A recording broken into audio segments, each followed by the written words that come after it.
तो दोस्तों आज हम कांतारा मूवी की एंडिंग एक्सप्लेन करने वाले हैं और अगर आपने अभी तक कांतारा मूवी नहीं देखी तो मैं पहले ही स्पॉइलर वार्निंग दे रहा हूँ। अगर आपको स्पॉइलर में मजा आता है तो ये वीडियो जरूर देखना। तो हेलो दोस्तों, मैं हूँ विक्की और चलिए कांतारा मूवी का स्पॉइलर शुरू करते हैं। तो कांतारा मूवी की कहानी 1847 में शुरू होती है, जहाँ एक राजा जिसके पास दुनिया के सारे ऐशो आराम होते हैं मगर शांति नहीं। राजा शांति की तलाश में कई सारे जगहों पर भटकता है, पर उसे शांति एक जंगल के पत्थर से मिलती है जिसमें पंजुर्ली देव का वास होता है। जब राजा इस पत्थर को अपने साथ लेने की इच्छा जताता है तब गाँव के लोग उसे मना कर देते हैं। तभी पंजुर्ली देवत अचानक गाँव के एक इंसान के शरीर में प्रवेश करके राजा से बात करते हैं और राजा से अपने बदले में गांव के लोगों के लिए 100 एकड़ की जमीन मांग लेते हैं और राजा अपनी 100 एकड़ की जंगल वाली जमीन उन गांव वालों को दे देता है। अब उसके ठीक 150 साल बाद फिल्म की कहानी शुरू होती है, जहां 1990 में इसी गाँव के आसपास की जमीन एक तरफ तो सरकार फॉरेस्ट में शामिल करना चाहती है, जिसके लिए सरकार एक इंस्पेक्टर को कांडबट्टू गाँव भेजती है। अब इस गाँव में शिवा नाम का एक लड़का होता है जो वैसे तो आवारा होता है पर गाँव को प्रोटेक्ट करने के लिए इंस्पेक्टर मुरली से हमेशा भिड़ता रहता है। अब क्योंकि हम कांतारा मूवी की सिर्फ एंडिंग एक्सप्लेन करने वाले हैं या फिर क्लाइमैक्स को एक्सप्लेन करने वाले हैं, तो हम मूवी के बाकी पार्ट पर डिस्कस नहीं करेंगे। अगर बात करें कैरेक्टर्स की तो शिवा फिल्म का हीरो है जिसकी एक माँ और छोटा भाई गरवा है। शिवा की एक सेटिंग भी है जिसने अभी अभी फॉरेस्ट ऑफिसर की ट्रेनिंग पूरी की है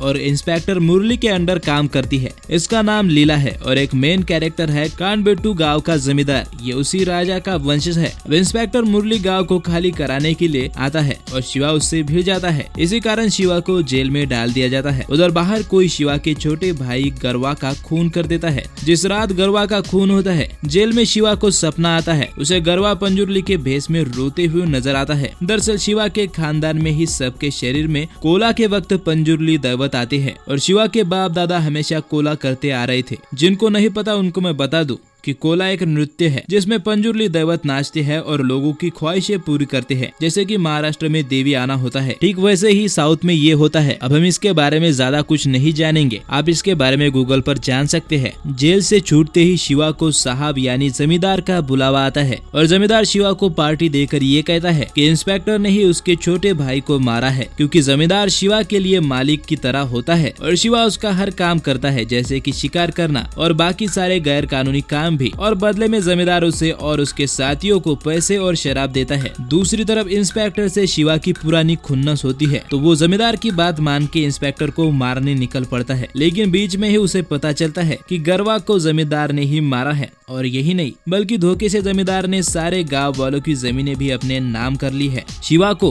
और मूवी देखने वालों को ये पता चल जाता है कि असली विलन कौन है। अब तक जो जमींदार गाँव वालों के सामने देवता बनने का नाटक कर रहा था, असली शैतान वही होता है। अब शिवा सीधा जमींदार के घर जाता है और उसे धमकी देकर वापस आ रहा होता है। तभी रास्ते में उसे पंजुर्ली देवत दिखाई देते हैं और उसका एक्सीडेंट हो जाता है। जब वो उठता है तो देखता है कि एक सुअर जिसने पंजुर्ली के गहने पहने होते हैं वो उसके सामने खड़ा होता है। और मैं तुम्हारी जानकारी के लिए तुम्हें बता दूं कि सुअर पंजुर्ली देवत का ही एक रूप है। अब हम संस्कृति के डेप्थ में नहीं घुसेंगे, इसीलिए सीधे आगे बढ़ते हैं। शिवा एक मशाल जो पंजुर्ली ने ही उसके लिए छोड़ी होती है, उससे उस असाधारण सुअर का पीछा करता है। वो शिवा को उसी जगह पर ले जाता है जहाँ कई साल पहले शिवा के पिता पंजुर्ली बन के गायब हो गए थे। वहाँ पर शिवा को चांद की रोशनी में एक आवाज सुनाई देती है जो उसे उस रोशनी में जो हुआ है और जो आगे होने वाला है वो सब कुछ दिखाती है। यहाँ पर और मूवी के कई जगह पर जब भी पंजुर्ली देवत चिल्लाते हैं तो दूसरी बार चिल्लाने की आवाज थोड़ी अलग होती है, मतलब पंजुर्ली के साथ उग्र रूप गुलिगा भी होते हैं। यह हमें मूवी में बताया जाता है। अब पंजुर्ली देवत और गुलिगा इन दोनों को साउथ के लोग बहुत ही अच्छी तरह से समझ पाएंगे, लेकिन जिन लोगों को इनके बारे में नहीं पता उन्हें शायद ये थोड़ा अजीब लग सकता है। लेकिन बाकी सब सिर्फ इतना समझ लो कि गुलिगा भी देवत है, बिल्कुल पंजुर्ली की तरह ही। अब आगे यहाँ से जाकर शिवा जब गाँव पहुँचता है तो उसका रूप बहुत बदला नजर आता है। उसे वो दिखाई देता है जो पंजुर्ली और गुलिगा उसे बताना चाहते थे। अब यहाँ से गाँव वालों को साहब यानी जमींदार के बारे में सब कुछ पता चल जाता है। इंस्पेक्टर मुरली उन्हें बताता है कि कैसे जमींदार ने उनको धोखा देकर अपने वकील के जरिए उनकी सारी जमीनें हड़प ली है। और शिवा भी गाँव वालों को ये बताता है कि गुरुआ को भी उसी ने मारा है। अब इंस्पेक्टर और शिवा एक हो जाते हैं। उनको पता चल जाता है कि उन दोनों को राजा के वंशज ने ही लड़वाया था। उधर जमींदार 2 ट्रक भर के आदमी लेकर गाँव पर हमला बोल देता है, क्योंकि उसके घर जाकर शिवा ने उसे धमकी दी होती थी। शिवा और इंस्पेक्टर मुरली दोनों गांव वालों के साथ मिलकर जमींदार का मुकाबला करते हैं। जमींदार गांव के बाहर से कुर्सी पर बैठकर बंदूकों से लोगों को निशाना बना रहा था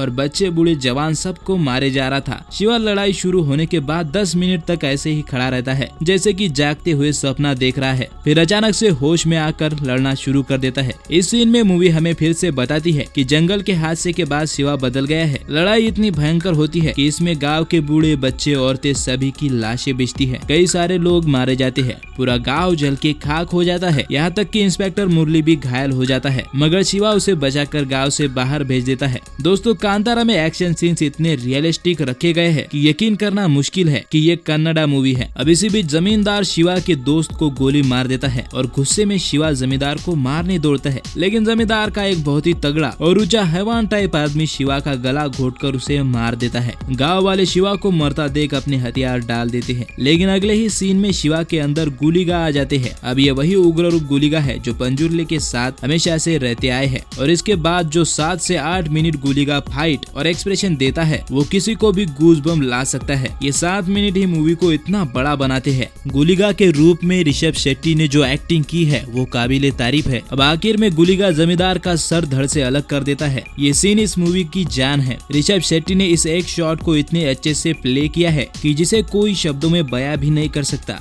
तुम्हें इसे खुद देखकर एक्सपीरियंस करना होगा। अब आगे हमें पोस्ट क्रेडिट सीन में शिवा कोला करते नजर आता है और कोला करते समय वो जंगल में भाग जाता है जैसे कि उसके पिता भागे थे और उसी खास जगह पर जाकर वो अपने पिता को उसी भेष में मिलता है और दोनों गायब हो जाते हैं। और अगले ही सीन में हमें लीला और शिवा का बेटा दिखाते हैं जिसे शिवा का दोस्त उसकी कहानियां सुनाता नजर आता है। इसका मतलब है कि अब आगे कोला शिवा का बेटा करेगा। और अगर आपके मन में ये सवाल है कि शिवा आखिर जंगल में जाकर गायब क्यों होता है, तो मुझे ऐसा लगता है कि शायद जब जमींदार का आदमी शिवा को मारता है तो उसी वक्त वो मर जाता है, लेकिन क्योंकि पंजरली और गुलिगा ने राजा को ये वचन दिया था कि अगर इस जमीन को हथियाने की कोशिश किसी ने भी की तो वो गुलिगा के रूप में आकर उसका सर्वनाश करेंगे, तो इसलिए हो सकता है कि शिवा के अंदर गुलिगा आकर शिवा को कुछ एक्स्ट्रा लाइफ उन्होंने दी हो और जब शिवा का काम खत्म हो जाता है तो शिवा मर जाता है। पता है ये सुनने में थोड़ा अजीब लगता है पर यही है। कांतारा मूवी की सबसे बड़ी बात है ओरिजिनलिटी। ये मूवी साउथ इंडिया में कुछ जगह पे जो कल्चर है या मान्यताएं है उसे वैसा का वैसे दिखाती है। मेरी माने तो हर किसी को ये मूवी एक बार जरूर देखनी चाहिए। वैसे अगर तुम्हें इसके बारे में और जानना है तो मैंने कांतारा मूवी के रिव्यू पर एक डिटेल वीडियो बनाया हुआ है जिसका लिंक मैं तुम्हें डिस्क्रिप्शन में दूंगा। इस वीडियो में तुम्हें इस संस्कृति के बारे में भी और जानने को मिलने वाला है। और अगर वीडियो अच्छा लगा हो तो लाइक और शेयर जरूर कर देना। चैनल पर अगर नए हो तो चैनल को सब्सक्राइब करके बेल आइकन को ऑल पर सेट जरूर करना। हम मिलेंगे अगली वीडियो में, तब तक आप फिल्में देखो।